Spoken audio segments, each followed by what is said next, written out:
Hi, everyone, and Happy New Year. My name is Maureen Green. I'm a licensed therapist, and I would like to have a conversation about fawning today, as promised in the Instagram post.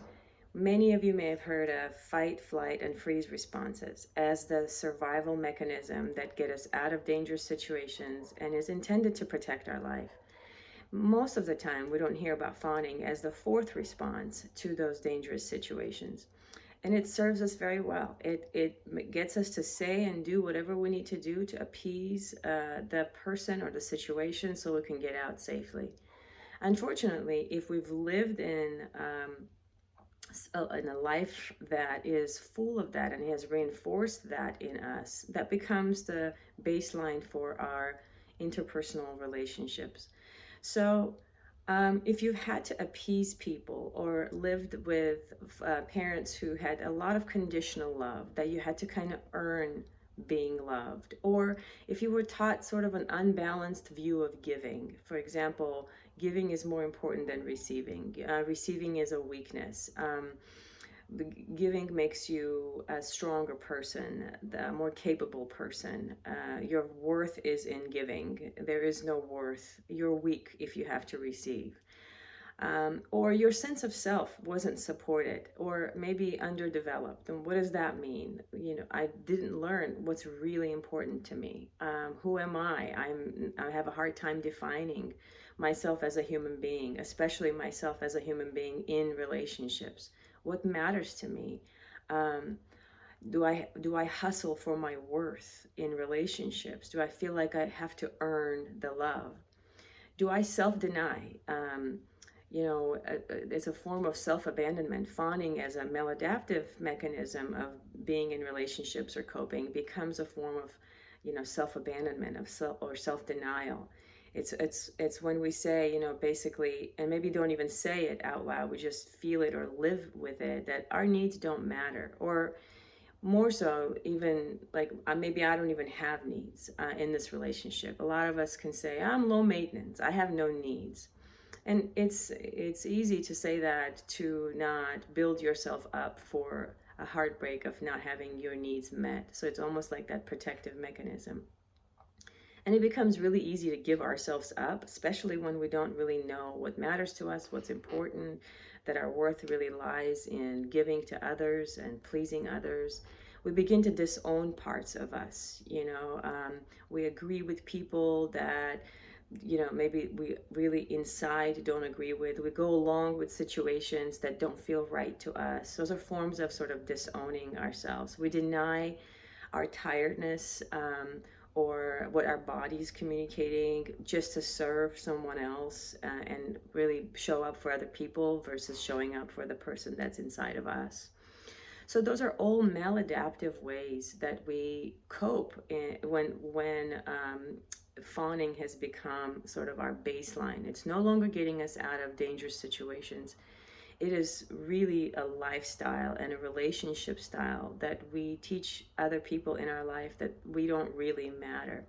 It's not about being selfish. And I think people who have primarily a fawning way of existing in life, they do feel very selfish when they take care of themselves. When they do the basic things for themselves, it often feels like, I'm a selfish person, I'm too self-centered. Um, and changing these patterns is extremely difficult. So, you know, I was talking to my sister today, and she said something that stood out to me that I think I've thought of before, but she framed it very well. She said, um, staying the same is very difficult, and making changes is also very difficult. So you have to choose your difficult. Which difficult do you want? Because really living a life where you're denying yourself, abandoning yourself, you're constantly hustling for your worth, you're trying to perfect yourself so others love you and like you and accept you. Your worth is only in giving and doing and task completion, and not in interpersonal dynamics. You can't sit still within yourself and deal with conflict with you and your partner because you want to resolve it so fast so that you don't feel terrible about yourself, or you don't feel the difficult emotions inside by having to set a boundary. All of those things are extremely difficult. So we have to choose, do I want to continue suffering in ways that will not bring change and growth? Or do I want to do some heavy lifting to get to a place where my relationships are more meaningful? I have deeper connection with those around me, and I can truly be all of me. I can let myself be seen. I can let go of the perfectionism. I can let my flaws show and see that people actually, some people, right? I might lose some other people, but some people will still be there. So how do we do that? How do we break those patterns of disowning ourselves, self-sacrificing, over-functioning, overworking, pleasing others at our own sacrifice? Does this some people say, well, does that mean that I have to like stop doing things for other people? No. Most of us are naturally giving people, and we genuinely care about humankind and want to help in ways that really are fulfilling for us, right? So what's the difference in being a good helper or a compromiser or a giver versus really acting out of maladaptive ways of fawning? So how do you tell that apart? Well, the biggest way to be able to tell, and you can't do this without slowing down and asking yourself, is this really, what I'm about to do, is this really done out of fear or out of avoidance of feeling something painful or uncomfortable? So if I am going to do something for another person just because I don't want to piss them off, if I'm going to surrender to the conflict, apologize because I just want to end it and I don't want to deal with it. If I'm exhausted and I'm just going to get that, next caffeine espresso shot just to go do something for someone else that really maybe even could do it for themselves. Those are ways that we abandon ourselves and really continue the pattern. If I could slow down and ask myself, what am I avoiding? Am I avoiding feeling the hurt and disappointment of maybe my partner hurting my feelings? Am I avoiding tolerating the discomfort in my body because it's really uncomfortable to feel anxious, to feel guilty because you are letting people down? But it's not very guilty when we let ourselves down. So am I doing this out of fear? Am I doing this because I want to appease? Am I doing this because I want to not feel? And if the answer is yes to any of those three questions, then you are about to enter maladaptive fawning. And the best way to prevent that is, even if you don't know what to do or say in that moment, just say nothing, or say no for the time being, or buy yourself some time by saying, you know what, I don't know if I can, or I don't know if I can talk about this right now. I'm not really clear. I'll get back to you. Buy yourself some time, because often these fawning responses are emotional trigger responses. Part of our left brain is hijacked in these moments. That's why when people are calm and logical and they're sitting in my office, they can make sense and they can understand, yeah, I did that again, I did that again. But in the moment, it's really hard to see because it's automatic, and it creates a lot of tension in the body if we don't respond the way that we're so used to responding. And the left brain, that's the logical brain, is not kicking in so naturally. Especially the higher the emotion, the less left brain activity we have, meaning we don't have access to logic the more intense our emotional brain is, which is our right brain. So buy yourself some time. If you don't know how to respond, give yourself a moment, give yourself an hour, give yourself a day. Sometimes it starts with just, I don't know, I'll get back to you, instead of signing up for stuff that you then later have to torture yourself to perform.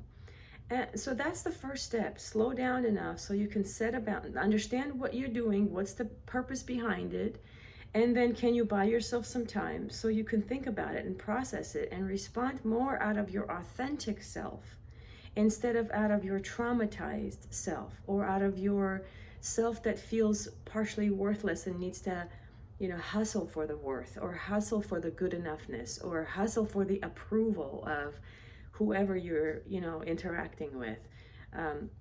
So those are the first couple of steps, and then it's practice identifying who do I want to be in this situation? And let's say it's with your partner and there's a conflict and you do feel like you have part ownership in the conflict. Can you acknowledge that? Can you be authentic? Or is making mistakes so terrifying and so triggering for you to go to places where, like, if I made a mistake, then I am a mistake? Does it trigger shame for you? If I am bad at this, then I'm a bad person. If I say no, I'm a horrible human being. If that's the place you are operating out of, you're not going to have conflict resolution go well. And you're not going to have deep connections with people because you'll be very guarded. So can I own it? Can I say, you know, this part was mine in the conflict. I had to take some time and reflect and think about it. And I'm really sorry for this part.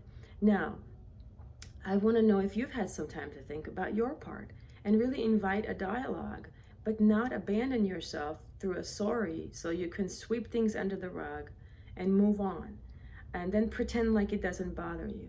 So I challenge you to really look at that as a growing interpersonal skill versus living under the spell of trauma responses that are not going to help you grow.